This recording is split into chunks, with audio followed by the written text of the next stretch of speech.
Hey guys, and welcome back to my channel. Today I'm gonna be talking about Clockwork Prince, which is a sequel to Clockwork Angel. And I really liked it, just like I liked Clockwork Angel. Clockwork Prince I feel like was slightly better than Clockwork Angel. Some of the problems with Clockwork Angel were fixed in this one. The plot felt a bit slower, but it still had that same engagement factor. It just gave the story a bit more breathing room and for some of the characters to develop better. There aren't as many action scenes, but there are plenty of other interesting things that happen.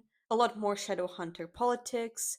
The focus shifts more towards relationships between characters, especially Tessa's love triangle, Jem's relationship with Will, and their parabatai bond. And we also get to see a lot more of Sophie, which is great because that is something that the previous book has been lacking. The POV also shifts a lot more.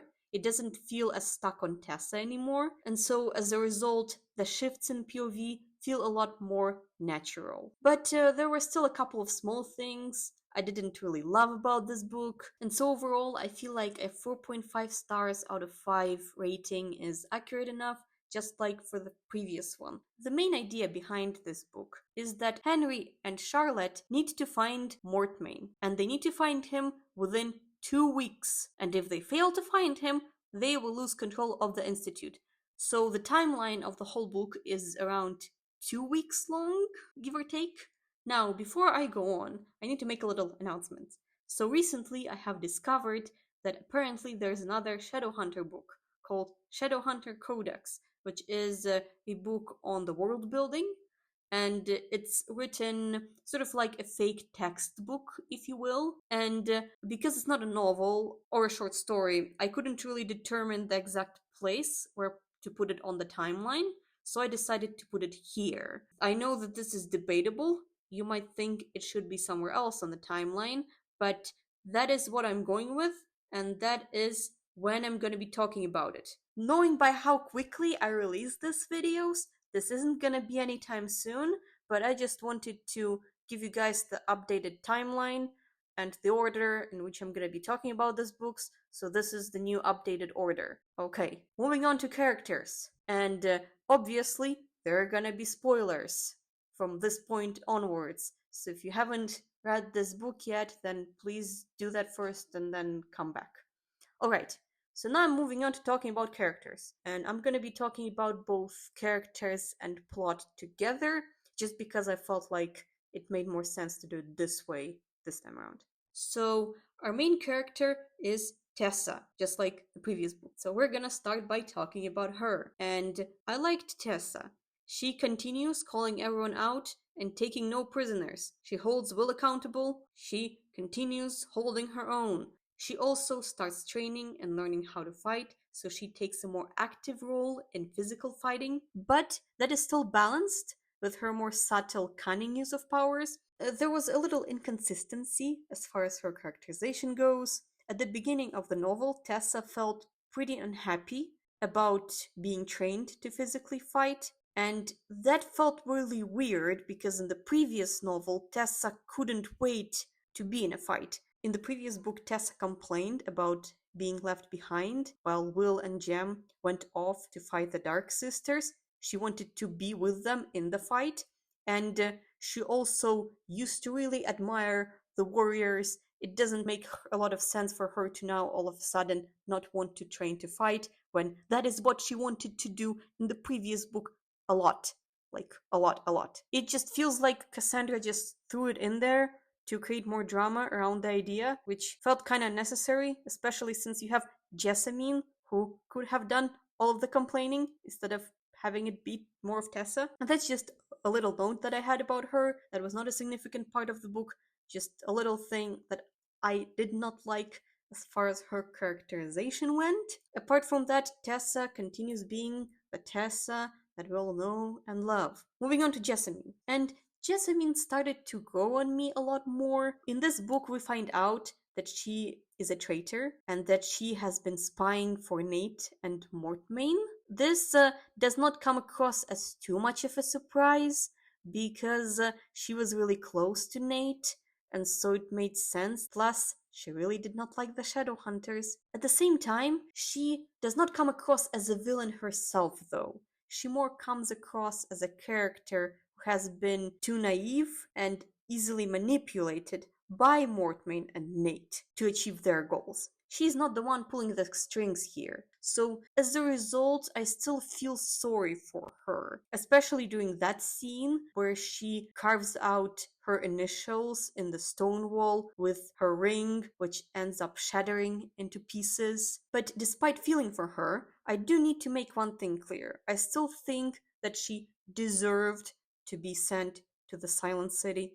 I still think that she deserved to be locked up there. I still think that she deserved to be punished because she was a traitor and that was inexcusable. Jessamine is really one of those characters that really shows that you can feel sorry for somebody but still think that they deserve to be punished at the same time. Now, continuing on with our bad boy Will. The mystery of why Will is the way that he is finally revealed. We finally know what the reason for the madness is. And the reason for the madness is a demon curse. And so the curse is that whoever gets too close to Will is going to die. And so as a result, Will is forced to push everyone away from himself and not let anybody get too close to him or too attached to him because he's scared that if somebody were to get too close to him, that person will end up being dead and killed by the demon. And throughout most of the book, we have some good old dramatic irony where we know why Will is behaving the way that he's behaving, but all the other characters do not. And they just think that Will is behaving that way because Will is just good old Will. I couldn't wait for Will to reveal to everybody else why he is the way that he is. It was just so painful to read how he has to continue to pretend to be this bad character and mistreat everyone around him, and at the same time not to be able to reveal the truth. But it was painful in a good way. I think this part was written pretty well. Now, of course, we need to talk about Will's parabatai, Jem. And Jem is just such a gentleman.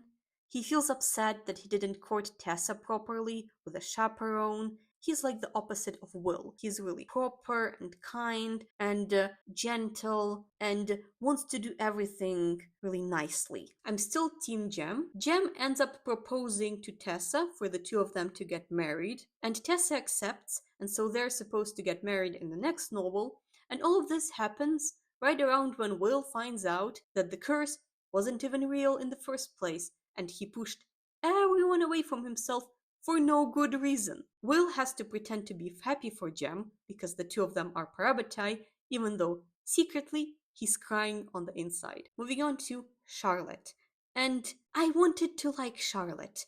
I wanted to like her in this book, but I just did not like her as much as I liked her in the previous one. There are so many moments in this book where she's just on the verge of a mental breakdown. She complains way too much. I understand it makes sense for her to be emotional, and I also understand that for her to be put in this position where she needs to find Mortmain within 2 weeks is unfair, and that decision was motivated by sexism as far as the clave goes, but still, she is supposed to be the leader, and she just comes across as just whining and crying way too much. I understand why she's acting this way, but I just don't like it. She threw Jessamine into the Silent City, and that was a pretty badass moment for her. But then, right after she did that, she ruined it by having a mental breakdown over it and crying about how it had to be done, but she didn't want to do it.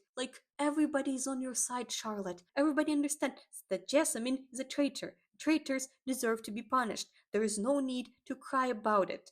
I just wish Charlotte was a bit more of a strong leader here, and she just wasn't. On top of that, Charlotte just had Will casually strolling around. After the attacks that Mortmain had on the Institute, everybody was supposed to be on high alert, but apparently Charlotte and Henry just weren't. And also the whole plan of Tessa going in together with Jem and Will to the Starkweathers and not having them fully prepared and having them come up with what to do on the spot and how to lie about Tessa on the spot once they were almost there You were supposed to plan things like that out, Charlotte. You really do. That's kinda your job as the head of the institute, you know? Now, when it comes to Henry, he was a pleasant surprise. He started to grow on me more. During the battle with Nate, he fights with a gigantic automaton and he tries to defend Charlotte. He actually gets into the fight. We see more of his side of caring about Charlotte and not just about his inventions. It does become evident that he still loves her. I start to like him a lot more as a character. Like now there's a lot more depth to him. I still don't love him yet, but he's growing on me. And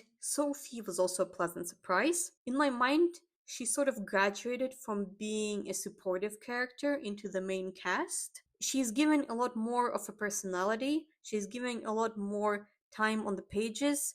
Her relationship with Gideon captures this dynamic of a servant-employer relationships almost perfectly, where she wants to be with him, but she doesn't really want to get involved with him because she doesn't want to break that servant-employer dynamic. She thinks that it would be highly inappropriate for her to get into a relationship with him. So she tries her best to not do that, and also she has all of that trauma from her previous employer attacking her, and because she refused him, so she feels wary of Gideon, but at the same time it's clear that she has those feelings for him, and that internal conflict Sophie has been pretty well portrayed in this book. Then we're also introduced to a new servant, Bridget, who serves as a sort of foreshadowing device. Like she sings those songs, which then, if you look carefully at, hint at things that would happen. And that's pretty much her main reason for existence in this book. Because nothing really significant happens to her, I'm cool with her just being that literary foreshadowing device. And now, of course, we need to talk about a villain, Mortmain. And in this book, we find out his motives. We find out his backstory about why he hates the Shadowhunters so much, because he was raised by warlocks, and those warlocks were killed by the Shadowhunters. Whether or not they were killed rightfully or wrongly is debatable, but from the perspective of Mortmain, obviously what happened was wrong, and so now Mortmain wants revenge on all of the Shadowhunters for destroying his family. Now, don't get me wrong, he's still a villain, he's still horrible, but now we understand why Mortmain is the way that he is, and it always is nice to understand the motives behind our villains, even when they're villains. Mortmain also becomes a lot more calculated. He is one of those you can't see him, but he's there type of villains. He doesn't make a direct appearance anymore, but he has his automatons screw around with Will by coming back to his family that he left. He also buys up Yinfen to create an artificial shortage to harm Jem. And he also has a bunch of werewolves working for him, becoming addicted to Yinfen and using Yinfen in order to force them to artificially work longer hours in order to build the Clockwork army for him. I like the games that Mortmain is playing on all of the characters in this book.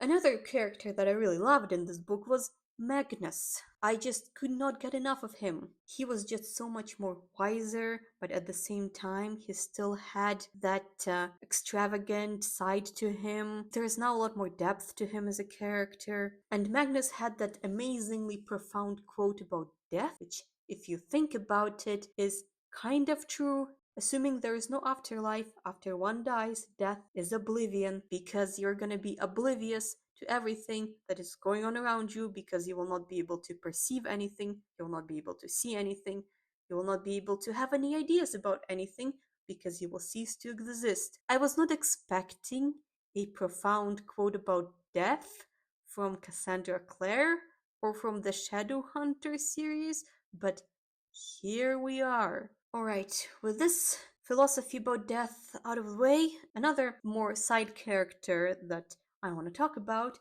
is Alicent Starkweather. Alicent. I'm not sure how to pronounce his name, so we're just gonna go with Alicent. Alicent Starkweather is the perfect old racist grandma trope that we all hope to avoid becoming one day. He constantly talks about the good glory days. He's very racist towards the downworlders and the warlocks. He talks about the time before their courts like they were perfect, and he believes in the superiority of Shadowhunters. And I found him to be really funny because of how perfectly he fit into that trope. Ragnar also makes an appearance. He is keeping tabs on Will's family to make sure that they're safe, but his role was kind of minimal, so there isn't much I want to say about him. And then we're also introduced to Gabriel and Gideon. They are both spying for their father, Benedict Lightwood, in order to try to get the Institute away from Charlotte and Henry, and to try to make sure that that institute goes to Benedict Lightwood. And Gabriel is just mostly on his father's side. He's there to do his father's dirty work while training Tessa and Jessamine and Sophie to fight, because that's his official reason for being there, so he has to maintain his cover. Gideon, on the other hand, he starts out being like that, but he has a lot of character growth where he starts moving more and more away from what his father wanted for him and more towards Charlotte's and Henry's side. One of the reasons for that is just because he starts to question his father more, but the second reason is because of Sophie, because he's really in love with Sophie, and Sophie's clearly on Charlotte's side, so he wants to be on the good side of Sophie, and hence he starts getting away from Benedict Lightwood's family more and a lot faster than Gabriel does. Gabriel also switches more towards Charlotte's side, but he does that a lot later. And the official story is that Lightwoods want revenge on Charlotte's family because Charlotte's father snitched to the Clave about a minor law that Gideon and Gabriel's uncle broke, and as a result of Charlotte's father snitching on Gideon and Gabriel's uncle, Gideon and Gabriel's uncle ended up killing himself. And so understandably, their father is pretty upset about that. How minor that incident was is debatable, but this whole point ends up being quite irrelevant anyways, because we find out that the real reason why Benedict Lightwood wants the Institute from Charlotte and Henry is because he actually is working for Mortmain. And this plot twist was really surprising, because while Benedict Lightwood was never a sympathetic character, I never thought of him as a villain. I just thought it was some internal Shadowhunter politics mixed in with sexism. I could not think that the reason for that was actually Mortmain. Benedict Lightwood works for Mortmain because Benedict Lightwood has this disease called demon pox, and Mortmain provides the cure for the disease. So Benedict Lightwood is forced to do Mortmain's bidding if he wants to get the cure from Mortmain, which puts the disease into a remission. So yeah, overall, I really liked this book. I liked it a bit more than the previous book. And yeah, thanks guys for listening.